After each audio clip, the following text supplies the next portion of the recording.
내일부터 설 명절입니다. 그런데 명절이 좀 길죠. 이렇게 공식적으로는 토, 일, 월, 화, 수 이렇게 5일이나 빨간 날이 연속으로 있고, 그래서 금요일 보통 이렇게 퇴근 또는 금요일 날 반차 내고 이렇게 해가지고 막 해외 여행을 간다던가 또 지방으로 내려간다던가 서울로 올라간다던가 막 이렇게 하면서 명절이 뭐 금요일 날 시작되었다고 해도 과언이 아니에요. 그러면 이렇게 5일, 막 6일 되는 시간 동안 가족들이 다 같이 모여서 붙어 있으니까 참 사랑이 넘치고 너무 좋다. 이렇게 생각하시나요?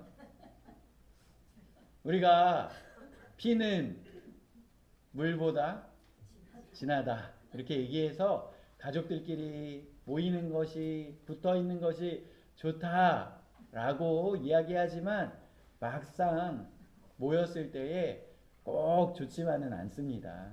왜냐하면 제가 이렇게 좀 검색을 해봤더니요. 이런 명절, 가족, 갈등 이런 식으로 제가 검색을 해봤더니 명절 기간에 이런 어떤 가족 간의 폭력, 상해 이런 것들로 인하여서 경찰 신고 접수가 평소보다 급등한다는 거예요. 웬만큼 툭툭 때린 것으로 경찰에 신고하지는 않을 거란 말이죠. 그런데 가족들이 명절에 모였을 때 경찰에 신고하는 일이 수백 건이 생긴다고 합니다. 왜 그러한 일이 벌어질까요?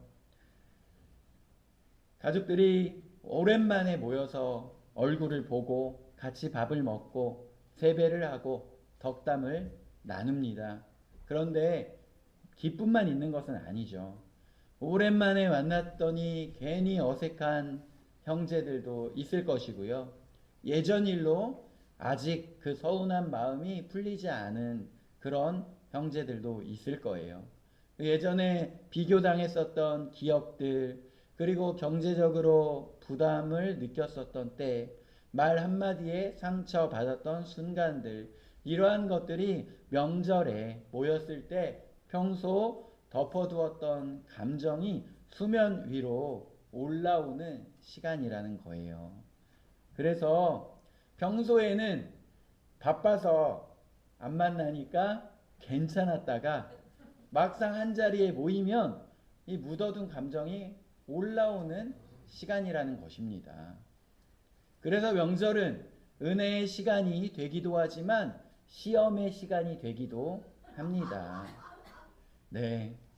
가족끼리 모여 있을 때 그러한 일들이 일어난다는 것이죠. 예전에 제가 어떤 목사님의 설교 말씀을 통하여 들었던 이야기가 있는데요. 이 목사님은 항상 성도들을 위하여 이렇게 신방을 하고 또 기도해 줄 때 좀 힘들게 하는 성도들, 그리고 더 기도가 필요한 성도들 있잖아요. 그런데 하나도 힘들지 않았대요. 목사님 어떻게 그렇게 속 썩이고 힘들게 하는 성도들이 있을 때 그것을 그렇게 힘들어하지 않고 잘 넘길 수 있습니까? 물어봤더니 항상 성도들 대할 때 힘든 일 생기고 어려운 일 생길 때 저는 저희 형을 생각해요. 그러면 다 넘어갈 수 있어요. 라고. 왜요? 형이 엄청 잘해주셨어요? 형이 엄청 힘이 되셨어요? 그게 아니라요. 제가 아주 어릴 때부터 형하고 같이 이렇게 의지해서 살았는데 이제 부모님이 돌아가시게 되었을 때 형이 저에게 야, 너는 신학교 다니잖아. 목회한다며. 그러니까 너 돈 필요 없지? 부모님 유산 내가 다 갖는다. 이렇게 얘기를 했다는 거예요. 그래서 그때는 그래. 여기에서 내가 욕심부리고 싸우고 목소리 높이면 무엇 하겠나 하고 알겠다고 했대요. 그래가지고 형이 그 유산을 다 차지하고 이 목사님은 좀 힘들고 어렵게 공부를 했다고 합니다. 그런데 문제는 이 목사님이 이제 결혼하게 될 때 생겼는데 결혼하면 보통 가장 가까운 형제나 친척들이 축의금을 다 받아주잖아요. 그 축의금 받는다는 소리는 무엇입니까? 가장 믿을 만한 사람이라는 거잖아요.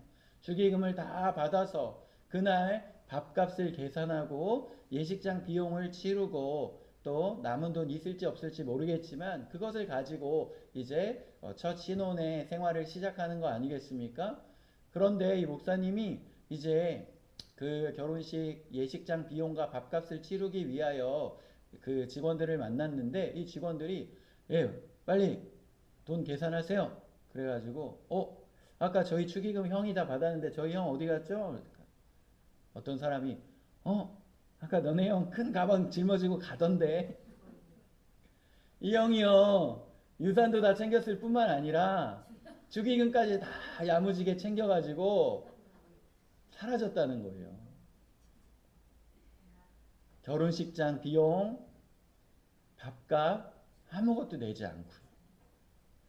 그래가지고 이 목사님이요 목회를 하시면서 힘든 일 있을 때, 성도들이 힘들게 할 때, 시험 들게 할 때, 그때 꼭 우리 형보단 나. 우리 형보단 나. 그럴 때마다 그 힘들고 어려운 일들을 다 이겨낼 수 있었대요. 그 성도들이 그렇게 형보다 더 힘들게 하지는 않더라는 것입니다. 목사님 설교 가운데 제가 이런 예화를 듣게 되었는데 제발 사실이 아니길 바래요. 제발 지어낸 이야기이기를 바랍니다.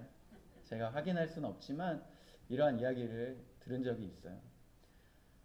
무엇을 이야기하는 것입니까? 피는 물보다 진하다라고 이야기하지만 꼭 그렇지만은 않다. 형제간에 가족간에 더 힘들게 하기도 한다라는 것입니다. 그렇다면 제가 오늘 왜 이러한 이야기를 할까요?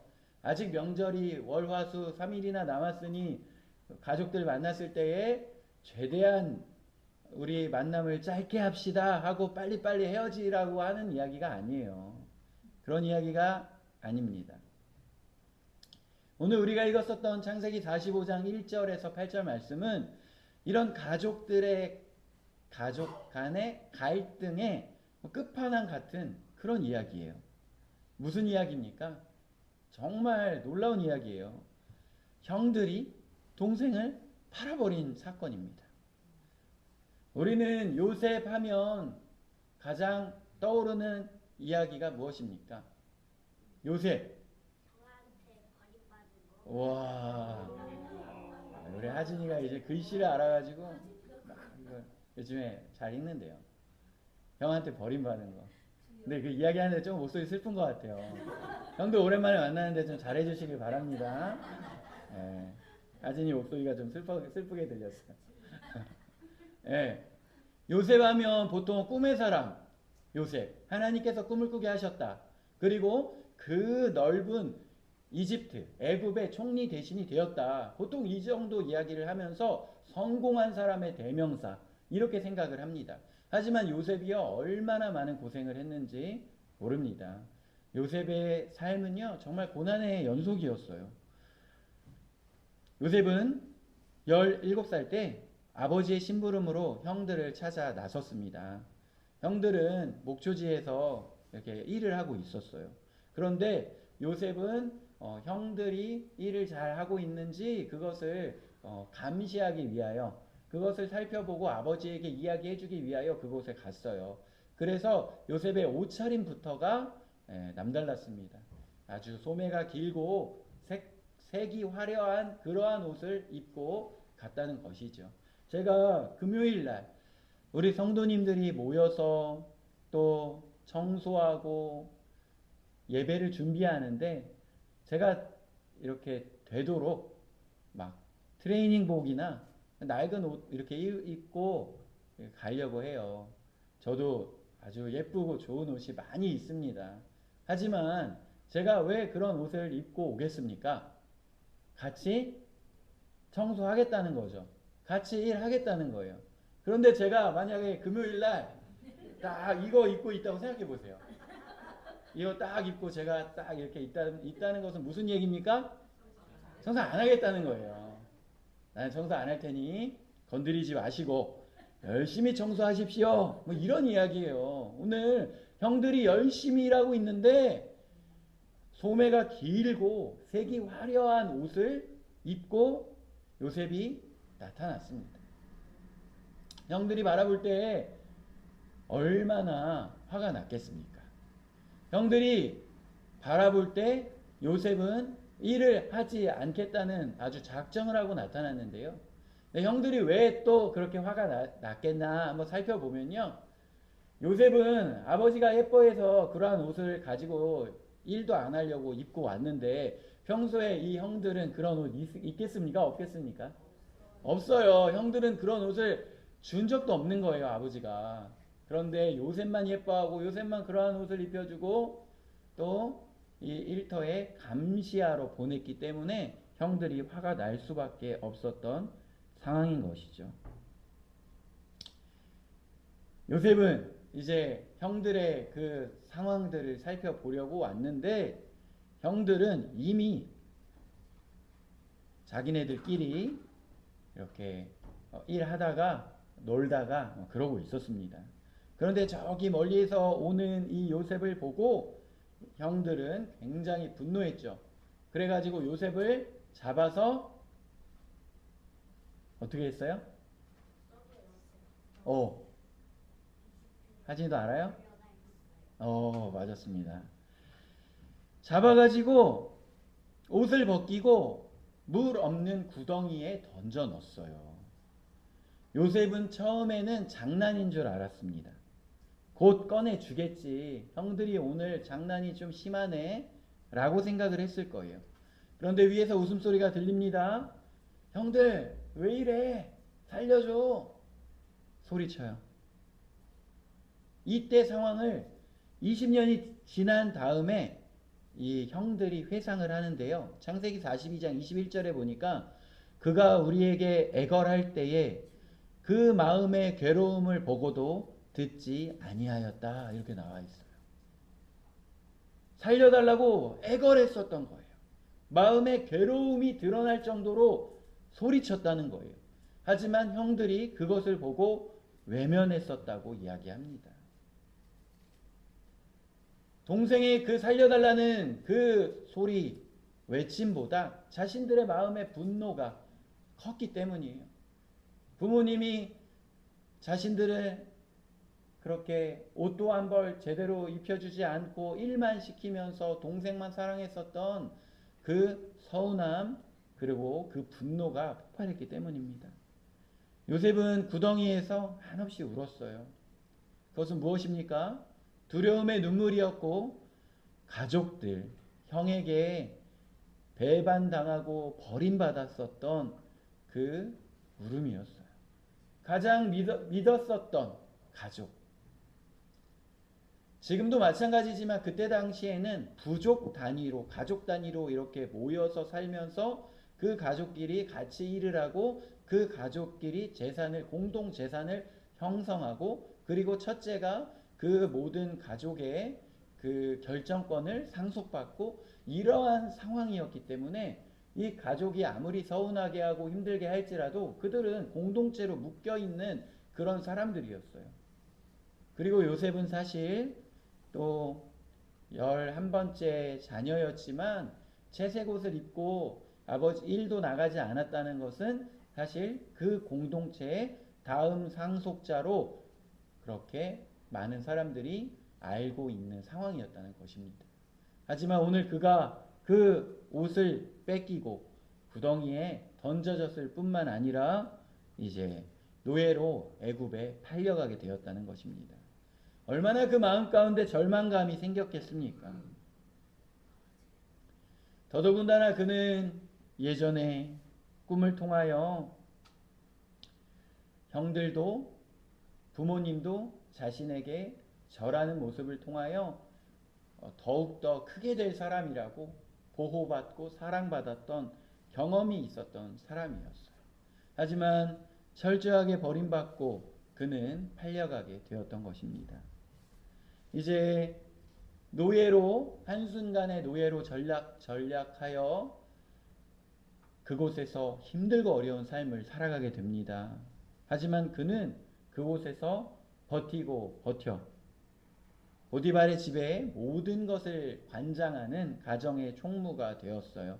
그것은 노예가 오를 수 있는 최고의 자리였어요. 올라갈 수 있는 곳까지 올라갔다는 것입니다. 그러한 시간 동안 10년이라는 시간이 걸렸어요. 그는 그곳에서 다른 나라로 팔려가서 그렇게 부모 형제하고 소식도 들을 수 없는 그 상황 가운데 그 10년이라는 시간을 보냈다는 것입니다. 얼마나 힘들었을까요? 이제는 10년이라는 시간이 지나고 조금 지낼 만하다고 생각되어졌을 그때에 또다시 시련이 찾아옵니다. 보디발의 아내가 유혹을 하고요. 그 유혹을 요셉은 물리치는 거예요. 원래는 칭찬받아야 마땅한 상황이었지만 그의 신분은 그저 노예였습니다. 그렇기 때문에 그 보디발의 아내는 그 수모를, 그 수치를 견딜 수 없어서 요셉을 함정에 빠뜨리고 그를 이제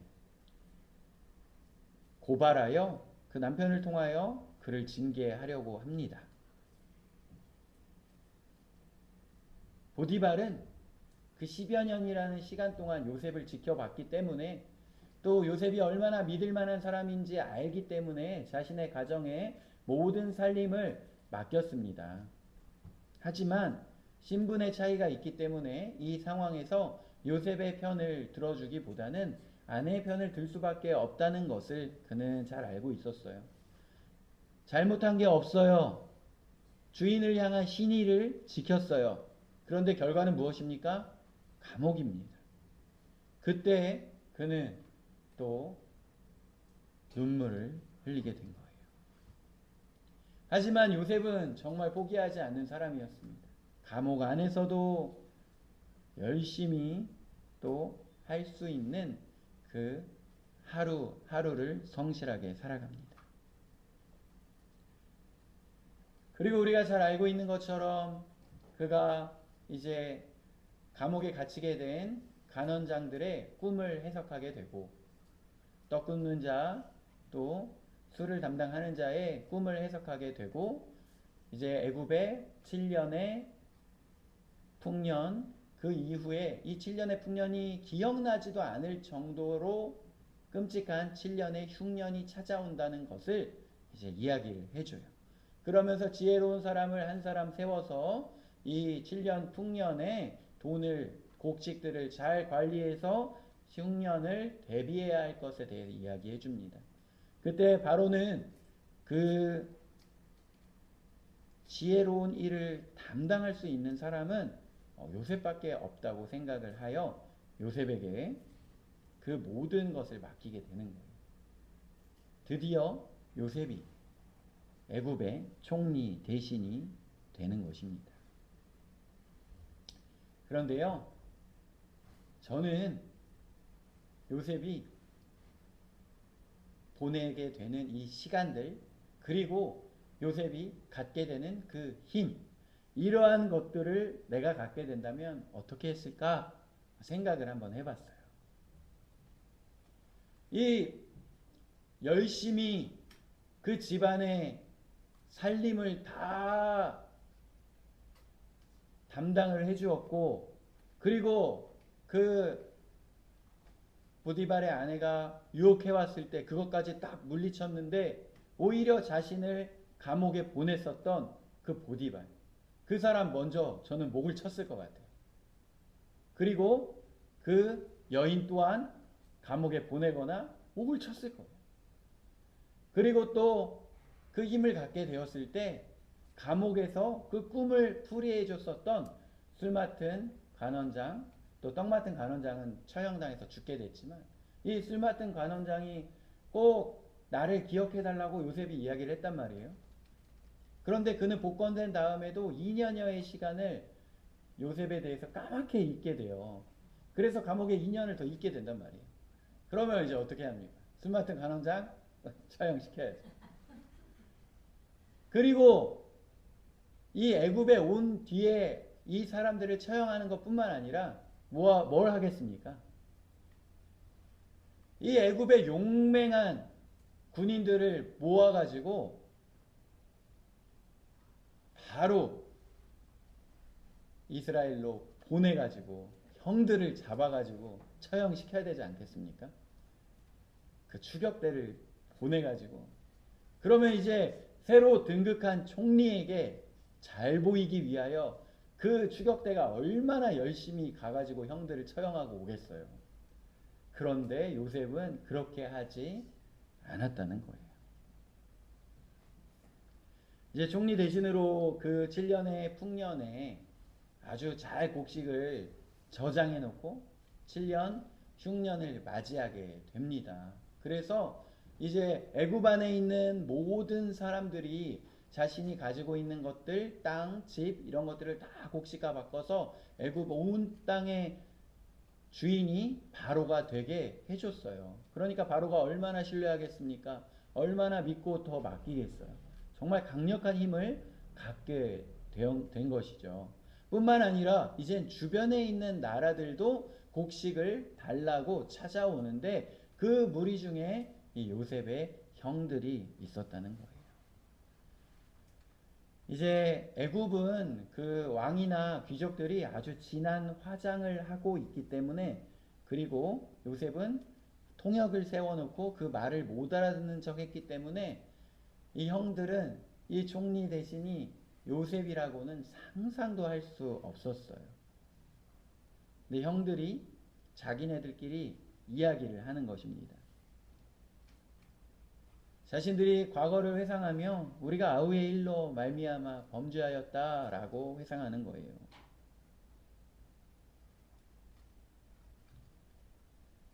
그때에 요셉은 수없이 많은 밤 눈물로 지새우며 하나님, 제가 왜 이곳에 와야 합니까? 제가 왜 이곳에 노예로 팔려와야 됩니까? 하나님, 제가 왜 이곳에 감옥에 와야 됩니까? 제가 무슨 죄를 지었길래 이곳에 오게 됩니까? 제가 예전에 그 꾸었던 꿈은 도대체 무슨 의미였습니까? 눈물로 지새우며 하나님께 물었던 그 물음, 그것에 대하여 오늘 하나님의 그 대답을 듣게 되는 거예요. 그 대답 무엇입니까? 이제 형들이 조금은 변한 것 같았어요. 그래가지고 이제 아버지가 살아있다는 이야기도 듣게 되고 그리고 이제 베냐민도 데려오라고 이야기를 했습니다. 하지만 그때에 베냐민을 데려오라고 했을 때에 예전처럼 그저 형제 중에 한 명 희생양 삼는 거 아무것도 아닌 것처럼 여길 거라고 생각했어요. 하지만 형들에게도 변화가 생긴 것이죠. 유다가 자기가 대신 종이 되겠다고 이야기를 하는 거예요. 그때에 이제 요셉은 자신의 감정을 주체할 수 없어서 눈물을 크게 흘리게 됩니다. 왜 그렇게 울었을까요? 그는 이제 형들이 변화되어졌고 그리고 이 형들과 아버지의 생명을 살리기 위하여 자기 자신을 미리 하나님께서 애굽으로 보내셨구나. 그 수없이 매일매일 눈물 흘리며 하나님께 물었던 그 질문의 대답을 듣게 된 것입니다. 그래서 그는 이제 형들을 처단하지 않고 용서하고 안고 이야기할 수 있게 된 거예요. 그의 눈물은 이제 분노의 눈물이 아니었어요. 그의 눈물은 용서의 눈물이었습니다. 그 길고 긴 세월, 그 고생했던 그 상황 가운데에 응어리졌던 그 마음의 모든 상처가 깨끗하게 씻기는 시간이었던 거예요. 그저 형들을 원망하고 보디발 장군을 원망하고 감옥 안에서 또한 2년 더 있게 될 때 술관원을 원망하고 살았었던 그 시절들, 내 인생은 그저 헛것이었고 망했다고 생각했었던 그 시간들이 하나님의 계획 안에 있었구나. 하나님께서 이 형들을, 아버지를, 이스라엘 민족을 구원하시기 위하여 나를 미리 보내셨던 거구나. 그때 요셉의 마음에 모든 응어리가 풀리며 용서의 눈물을 흘릴 수 있었던 것입니다. 우리 가정 안에 우리가 먼저 예수님을 알게 되고 그 은혜 가운데 예배드리며 찬양드리며 나아갈 때에 우리에게 좋은 인생이 탄탄대로가 펼쳐질 것 같았지만 꽤 힘들고 어려운 시간들을 우리가 보내게 되었습니다. 마치 요셉이 노예로 팔려가고 그곳에서 또 감옥에 가고 그 인내의 시절을 보내야 했었던 것처럼 우리도 예수님 믿고 나서 힘들고 어려운 시간들이 펼쳐졌던 거예요. 그런데 우리는 오늘 말씀을 통하여서 우리 온 가족을 구원하기 위하여 요셉이 애굽에 보내진 것처럼 우리가 먼저 보내졌다. 이것을 우리가 깨닫게 되어지는 거예요. 그렇다면 우리가 이제 가족들 안에 무엇을 할 수 있겠습니까? 혹시 수년 동안 갈등이 있었고 그리고 또 나를 핍박했었던 그 형제들, 가족들 대면하게 된다면 우리가 무엇을 할 수 있을까요? 먼저 인사하고, 먼저 웃어주고, 먼저 사과하고, 먼저 이해하고 노력하는 거예요. 용서는 감정이 다 풀려서 하는 것이 아닙니다. 믿음으로 먼저 선택하는 거예요. 하나님이 이 가정을 붙들고 계신다. 믿음으로 선언하면서 그렇게 나아가는 것이 출발이 된다는 것입니다. 그렇지만 우리는 또 지혜롭게 선택해야 돼요. 만났을 때 우리가 웃어주고 환대하고 할 수 있지만 이틀, 3일 이렇게 같이 있을 필요는 없습니다. 또 우리 안에 연약하기 때문에 잘 용서하고 또 싸울 수도 있어요. 또 핍박 당할 수도 있습니다. 지혜롭게 잘 하시기를 바랍니다. 만났을 때는 아주 잘해주고요. 그 잘해주고 또 시간을 짧게 가지면 돼요. 싸우기 전에 헤어지면 됩니다. 왜 그렇습니까? 지혜롭게 하자는 거예요. 명절이 다툼의 날이 되지 않게 기도하고 나아가자는 거예요. 우리 집안에서 또 하나의 구덩이가 만들어지지 않게 해주십시오. 이번 설은 상처를 반복하는 명절이 아니라 상처를 멈추는 명절이 되기를 원합니다. 그래서 우리가 요셉처럼 하나님 앞에 나아가는 거예요. 하나님이 먼저 보내셨습니다. 그렇게 고백하며 나아가는 거예요.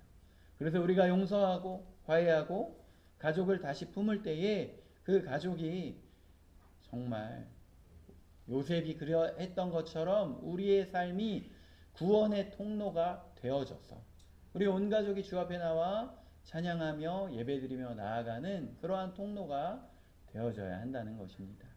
그래서 우리가 항상 기도하고 또 가족들 마음에 품고 그리고 이제 명절에 축복하고 또 아주 우리가 친절하게 대해주고 대신 견딜 수 없다면 그 시간을 짧게 하고 지혜를 발휘하여서 그렇게 또 하나님의 은혜를 구하며 나아가기를 원합니다. 그래서 요셉이 그러했던 것처럼 여기 계신 성도님들 모두 한 분 한 분이 그렇게 축복에 또 먼저 하나님께서 보내신 사람 요셉의 삶 그러한 삶이 되길 원하고 남은 명절 기간에도 온 가족 안에 사랑과 축복이 넘치는 시간 되기를 소망합니다. 기도하겠습니다. 하나님 아버지 감사합니다. 요셉이 그 견딜 수 없는 시간 가운데서도 하나님께서 이 민족을 우리 가족을 살리기 위하여 나를 먼저 보내신 거구나. 그것을 깨달았을 때에 그동안의 모든 고통을 잊고 위로받고 하나님 앞에 감사로 나아갈 수 있었던 것처럼 우리가 그렇게 되게 하여 주옵소서. 우리 가족을 구원하기 위하여 나를 먼저 보내신 것이라는 것을 깨달을 때에 우리의 마음 안에 모든 응어리가 사라지게 하시고 또 우리가 가족들을 또 사랑으로 대할 수 있는 우리 그 마음 허락하여 주옵소서. 감사합니다. 예수 그리스도의 이름으로 기도 올려드립니다. 아멘.